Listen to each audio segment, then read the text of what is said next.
ప్రముఖ భారతీయ cricketer Shikhar Dhawan professional క్రికెట్కు retirement ప్రకటించాడు.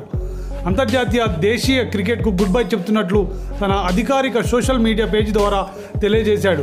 ఆగస్టు 24 శనివారం ఉదయం శిఖర్ ధవన్ తన రిటైర్మెంట్ ప్రకటించిన వీడియోను పంచుకున్నాడు. అభిమానులందరికీ ధన్యవాదాలు తెలిపాడు. క్రికెట్కు వీడ్కోలు పలుకుతూ తన కుటుంబానికి, చిన్ననాటి కోచ్కి, టీమిండియాకు, బీసీసీఐకి ప్రత్యేకంగా ధన్యవాదాలు తెలిపాడు. 34 టెస్టులు, 167 వన్డేలు, 68 టీ20లు ఆడిన 38 ఏళ్ల శిఖర్ ధావన్ అంతర్జాతీయ క్రికెట్లో తన చివరి మ్యాచ్ 10 డిసెంబర్ 2022 బంగ్లాదేశ్తో చిట్టగాంగ్లో ఆడాడు. ఈ మ్యాచ్లో అతను కేవలం 3 పరుగులు మాత్రమే చేయగలిగాడు.